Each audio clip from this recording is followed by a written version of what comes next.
but I want to do it at Croke Park. Like, I don't just want to go back to the Free Arena. We could have done this fight at the Free Arena, but we want that moment at Croke Park. And to do that, really, we need an Amanda Serrano or a big name of that ilk. So for us, it's a lot more positive now with Amanda Serrano, and hopefully, if Katie's triumphant at the weekend, we can move forward and try and make that fight. Is there any other fights you would consider for Croke Park with Serrano, like would the winner of, say, McCaskill? Yeah, I mean, I think that if McCaskill against Cameron is a Taylor Serrano or is a Shields Marshall next week, maybe that fight becomes big enough to do at Croke Park. You know, you've got other MMA fighters that could cross over, whether that's Holly Holm or Chris Cyborg or, you know, Alicia Baumgardner, I don't know. But for me, you know, as a promoter, the one that puts it on the line when you go into a stadium of that size, the one that I feel most confident with, and I think the one that deserves that platform is Taylor Serrano too. It came out that Katie Taylor is the most marketable boxer in the world at the minute. What does that say about her legacy and what she's done for the sport? Not just women's boxing, but boxing. Yeah, it's an amazing accolade. I mean, one of the problems that commercially you have with Katie Taylor is the last thing she's ever going to be is a sellout. So she's turned down hundreds, millions of pounds worth of endorsements over the years because she just won't do it. We've taken endorsements to her over the years for this brand and that brand. She's like, no, not for me. I'm like, no, you know, what about the commission? But on a serious note, she's purer than they come. So, and that's one of the beauties of Katie Taylor. You know, people talk about maybe she could do more from a publicity point or more commercially. Why not embrace the fact that she's not willing to do that? Because that's really the selling point for me, is you've got this unbelievable individual that's so driven by just the sport alone that after a tough couple of weeks in boxing, she's a shining example, you know, of why this sport is so great. I want to just move away from this episode slightly to the English for time. Derek Chisora said he was going to ring you at the press conference. What would you have said if you'd have answered? Because Frank said you've gone into hiding. What would you have said if you'd have answered? Well, I saw Frank go into hiding. I might have been doing 2 shows, one in Australia, one in Mexico.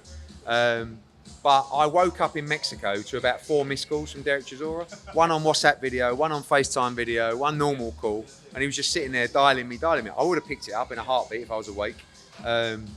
Yeah, Derek's Derek. I mean, I think there's been a lot of criticism around the fight. Obviously, he's my pal. We back him 100%. And I think that if there hadn't have been the first 2 fights, there would have been less criticism around the fight. Because when you do, I know Frank tactically went down his list, but when you do go down the rankings and there's another Brit and it's Derek Chisora, why not? You know, and Derek will always give it 110%. So we wish him all the best. Simon Jordan labelled you a coward the other week. You've been on TalkSport this morning to sort of give your side of the story. Where do you stand with all this? How sort of confident are you that Conor Benn will be able to prove his innocence in the coming days and the weeks ahead? Well, that's over to him. You know, I spoke on TalkSport this morning. Thought Simon Jordan's comments were a little bit harsh, but that's what he does now for a living. You know, and I think he's very good at what he does. I haven't had an invite from those guys to go on. I had an invite from Laura Woods to go on breakfast radio this morning. I went on, answered all the questions. You know, during this process and during this legal situation, there's some things I can share with you and some things legally I can't. It's not about running away from a situation. I've no problem answering any questions about the process that unfolded and the decisions that we made. Some of which I think we probably could have done better. It was a very difficult situation and a lot was put on us very quickly to try and deal with what we were going to do.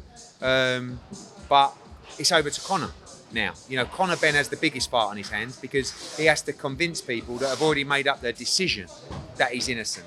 And we believe he is. And everything that's been digested from us, everything that we're hearing back from the scientists, you know, we believe he is. But at the end of the day, he still failed a test.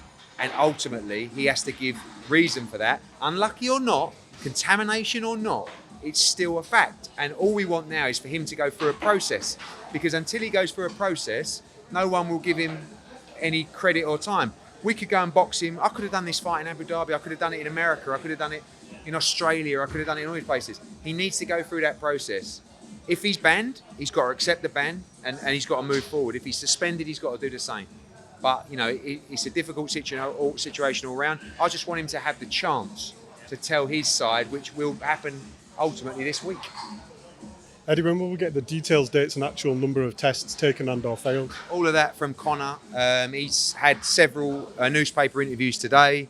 I believe he's going in front of the broadcasters later this week as well. He's going to give all that information. Ultimately, that information has to come first in the hearing, and then he'll be able to share that with everybody. And you know, you'll get a chance to hear from him and hear his side of the story. On TalkSport, you seem to say that the B sample doesn't matter. Can you just expand on that and why?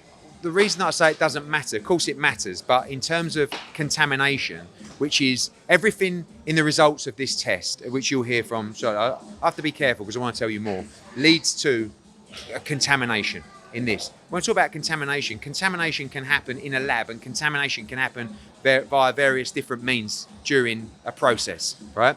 The B sample will only necessarily come back negative if there's been a contamination or a mistake in the laboratory. It's the same sample. So 99.9% of the times, the B sample will be exactly the same. It's been requested. I don't know the testing process with Conor. You'll hear from him. I would expect it to come back positive as well. Like, in all honesty, it generally always does. If it doesn't, fantastic. But the levels in this amount, surrounded by the other testing that took place, would lead to suggestion of contamination of some kind in this test.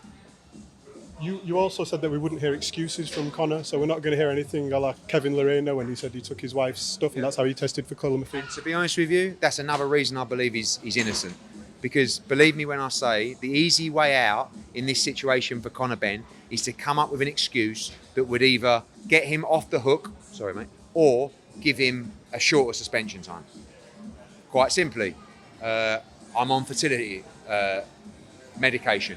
My wife's on fertility medication. She's taking clomiphene. There was one in the house. I could have taken it. Hey, he could have given you that story easy. He doesn't want to. He doesn't want to lie in this situation. And when he gets in front of you, don't forget, I've had these conversations a dozen times in the office with him, with his dad, with Tony Sims. They've been emotional, they've been violent, they've been all these different things. And I believe this young man. Now, whether it's because he's my friend, whether it's because I've seen things that you haven't, whether it's because I have scientific information that you don't, that's just how I feel. So give him the chance and he'll come before all you guys. But ultimately, he still has to explain himself. It's not just going to be an interview where you say, I believe him, so off he goes. The results are the results, so we have to get to the bottom of it. Finally, Chris Eubank Sr. said he's coming after the managers and promoters that are involved in this. He referred to you all as toddlers. What's your response to that? Well, actually, what Chris Eubank Sr. has been referring to, if you listen to it, is the decision to take the fight at £157. That's what he's not happy about. Again, I think it's unbelievably distasteful of TalkSport to allow Chris Eubank Sr. to be interviewed at this time. That's all I'll say about it. He's obviously, it's been a very tough period for him. He loves his son dearly. But Chris Eubank Jr. is his own man with a huge amount of experience, with his own team of people that will advise him to take certain fights. They believe that 157 was the right weight for this fight. Conor Benn had to go from 147 to 157. And, ultimately, it's on Chris Eubank Jr. and his team to enter into an agreement that they feel is the right agreement for them. Thank you. We've spoken about for next year, the rematch. Will we still be seeing AJ in this world tour that you mentioned earlier on? Yeah, I think the situation with AJ is that he doesn't really want to have an easy fight.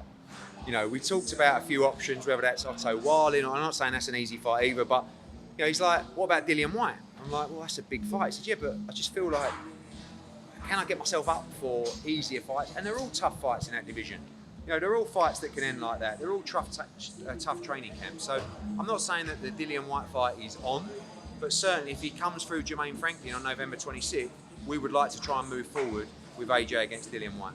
And just to Katie now, of course, Chantal Cameron's versus Jessica McCaskill. Could a rematch between Katie and Jessica be something on the cards if Jessica is triumphant? Yeah, I feel like Jessica McCaskill's never really had the credit in terms of what she's achieved.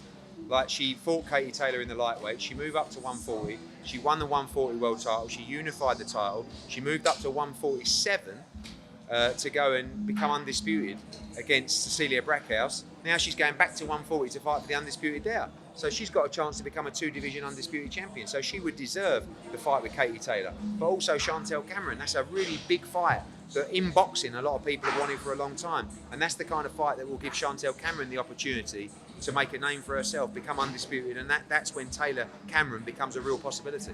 Thank you very much. Do you think Kiko Martinez, Jordan Gill is a real great matchmaking exercise? Because Kiko Martinez always brings it, and you never know what you're going to get. He could pull off a surprise, or it's a big win for Jordan if he gets it as well. I think he's a tremendous fight, I really do, and a dangerous fight for Jordan Gill. Kiko Martinez looks younger today than he did 10 years ago. So, I think you're going to get the best Kiko Martinez. I expect Jordan Gill to pepper him early on, but it's an eliminator for the world title. It's a fight and an opportunity that Jordan Gill deserves after that girthy win, and it's a massive moment in his career.